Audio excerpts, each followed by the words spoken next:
All right, everybody, time for a new book summary. This is a big one. It's a textbook, Periodization, the Theory and Methodology of Training by Tudor O, Bonpa and Carlo A. Buzzichelli. Don't ask me to pronounce that right. I didn't look it up how to pronounce it. Sorry for that. But yeah, all right. So great one. This is just science. I think it's actually first textbook summary I make here. Most books that I summarize here, they're like normal, like self-improvement books and stuff like that. Nutrition, health books, some sales books and stuff like that. Also been reading a lot, but all right, obviously this is a long one, so I don't want to make this like a 2-hour long video, but I just want to kind of go through some of the big takeaways, distinctions I had from this book. Maybe you're a student, maybe you're thinking of this book, or maybe you're not a student like me. I don't actually study in the university or something for a degree, but I've read a lot of textbooks nevertheless. Never went to universities yet, thinking of actually studying nutrition, studying those studies, but that's the funny thing to me, like people always like judge you based on like whether you have the diplomas or not, but somebody who has a diploma might have actually read a lot less than somebody who doesn't have a diploma. Like I read textbooks, I read a lot of books. Not saying reading like a ton of self-help psychology books is gonna be the same as getting like a psychology degree or something like that, but nevertheless reading a lot. This actually gave me a really good better understanding about training. Obviously I'm a fitness coach, I'm a nutrition coach, so this is like my field of study also. Good takeaways from here. Part 1 of this book talks about training theory. Then there's part 2, part 2 which is planning and periodization. Part 3 is training methods. Actually it took me quite a while to finish this book. I'm not saying this is hard to read, this is pretty easy to read, but it's a long book and it's like not like other books that you kind of read also for like entertainment reasons. This is just science, but that's also what I like about textbooks is you just get the good stuff. It's not like most books have the problem that they're like 300-400 pages long. When the author originally had the idea to kind of write the book, he had like 2-3 things that he really wanted to teach you. Why do you need 300 pages to teach like the 3 main, or 2, probably like 1 or 2 actually, like the main ideas from the book that you're gonna get? Probably even just 1. But they need to make it long for the publisher, because the publisher is like, if your book is like this thin and it has like 100 pages, nobody's gonna buy it, we're not gonna publish, we're not gonna print it for you, so you need to make it longer. So that's why all authors have made it their task to make their books a lot longer than necessary, but textbooks are not the case, because these are for students, these are for really just gaining knowledge. Anyways, I'm kind of digressing here, let's get to the point. Alright, so one of the big things that I took away from here is that there should be like some kind of like preparatory or like kind of general type of training phase always in the beginning, and that's only after that you go to more specific training. Obviously this is written for all types of athletes. We're not just talking about strength training here, we're talking about football or soccer or swimming or tennis or what have you.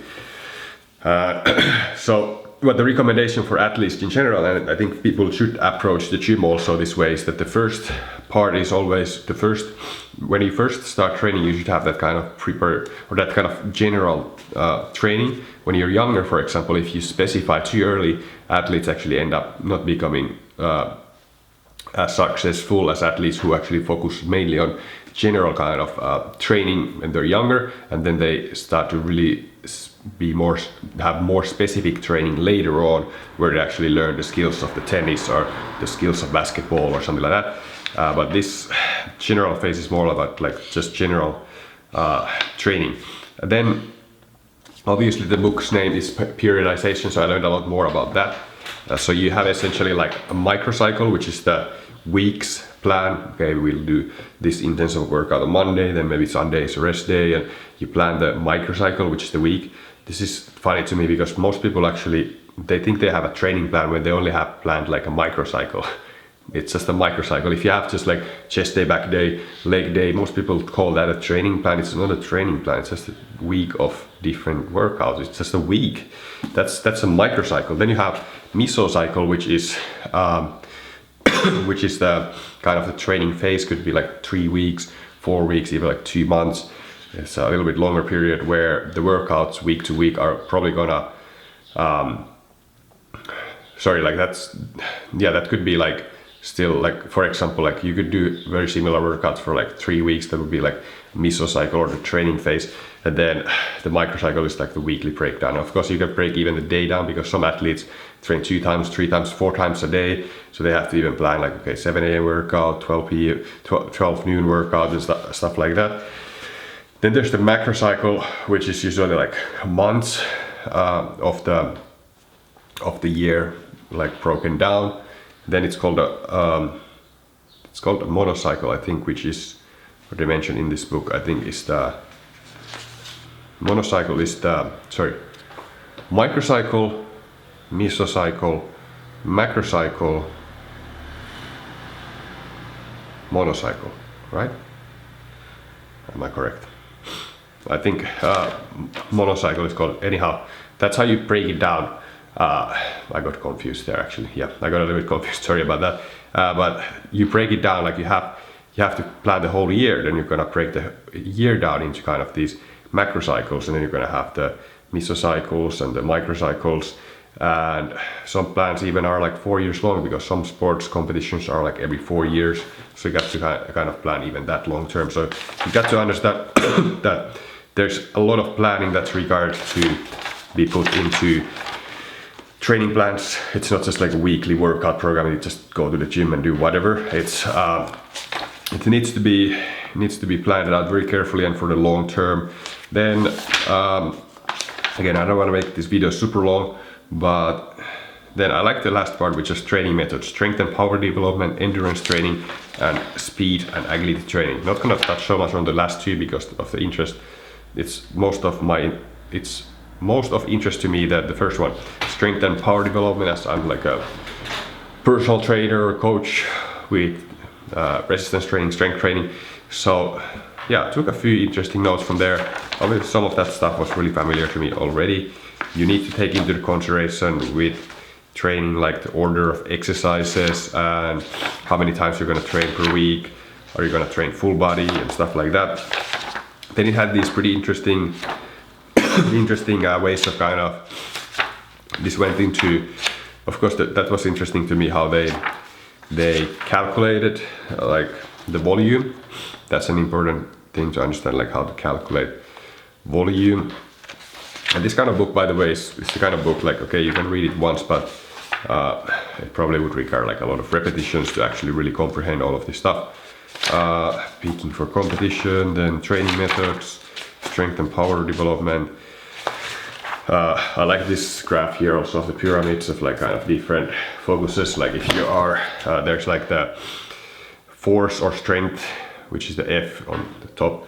Then you have speed on one corner, and then you have endurance, E, on one corner. So it shows like how sports should, like for example, you don't need any speed for really like canoeing, and you don't need any endurance for like discus, the sport here. And then some of them are like wrestling is actually in the very center, where you have to have speed, force, and endurance. So interesting stuff like that. I like the triangle example there. Then there's like different kind of ways to kind of talk about pyramid training. Everybody knows like the pyramid training of like you increase weight over time during like those sets. You're gonna increase like kind of warm up first and increase weight and then finish with the heaviest weight. Then there is what's called also a reverse pyramid, but I think the scientific term for it is double pyramid. Let me double check. No pun intended there, double checking the double pyramid. Where was it? Anyhow, well, it doesn't matter. The point is that would mean where you actually go up in weight, but then you actually end up going down in weight after the heaviest sets. This can be especially helpful. I think it's also, there's a different pyramid type. Well, I will not find the page anyways quick enough. But the other method, I forgot the names of them, sorry about that. But the other method is that you go like higher in weight, you have the, let's say you're training for strength and you're doing like 2 reps of 160 kilos for 5 sets. And then, but you want to also maintain your muscle mass, so then in the end you might do a set of 10 reps with lighter weight, or then you can also do like different method where you actually go up in weight and then you go down, but then you go back up at some point and then back down. So there's multiple ways you can kind of pyramid these workouts, but the big mistake I think many people make with this type of the pyramid type of training is that they include like warm-up sets into the working sets. So if you have 5 working sets of, let's say 5x5, that's a very common one. So 5 sets of 5 reps. If you want to do it properly, and let's say you can do like 140 kilos in a squat for 5 reps, and you should then do 140 kilos for 5 sets with 100. You should do the 5 sets of 5 reps with 140 kilos, but a lot of people are like, okay, 5 sets, then they're gonna start with like, okay, I'll do 5 times 60 kilos, then 5 times 100 kilos, then I'll do 5 times 120 kilos, and then they have just 2 sets left with 120 kilos, or 140 kilos, sorry. Meaning, so, but that's a huge difference in training volume if you did just 60 kilos, 100 kilos, 120 kilos, and then 2 sets with 140 kilos when you were meant to do 140, 140, 140, 140, and 5th set also 140 kilos. That's a mistake I think many people do. So that will actually decrease the impact probably of the training, because you're not including as much volume. It's easier. They also made gave good examples in the book about like the percentages of like how if you train 90 to 100%, that's like that's the maximum kind of strength or intensity there. Then you have like 80 to 90, you have like 70 to 80, and the less you go from like the 1 rep max percentage, then the less intense it is. So for example, of course, if you're doing just 1 rep with something, you gotta do more than that, then you're training in that 90 to 100% range. But then if you're doing like maybe 80% of the load or 70% of the load, you need to do more reps to like really accumulate the same amount of fatigue, or to have the same kind of impact with that workout, have the same kind of volume, accomplish the same amount of volume. But that's the type of things I took from this book. I think one also important thing is the peaking, understanding like the whole annual plan, where you should really just peak for the competition. Like powerlifters and everything, they don't really train super hard and like try to max out all the time, because they need to peak for like just one competition. Or a football player should train in a way that they were kind of, their performance is at its peak. They have peak performance at the time of the competition. But a lot of people don't also think about that. They just kind of like train hard, train harder, go home, or go harder, go home, and forget about like you should probably have like, you're gonna have like the pre-season, on-season, post-season, off-season, which they say the off-season is not really the proper name for it. You're not completely off. You still need to be practicing, but you probably need to have like the competitive phase.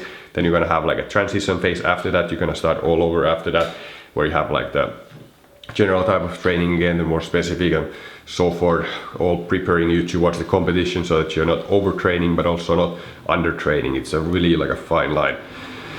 So those are my favorite ideas from the book. Thanks for watching. Again, don't judge me if I didn't do that good of a job of summarizing everything from this. This is a book that needs to be read over and over again. Obviously, I have a basic understanding of this stuff already because I'm a coach. But yeah, that's of interest to me. I'm more these days more tilted toward the nutrition coaching part, but the strength training part is super important to me. Also, thanks for watching, everybody. Like the video if this was helpful. I link it right below this video, by the way, if you want to get the book. If you want to see more summaries like this, then click the subscribe button, and talk to you guys soon.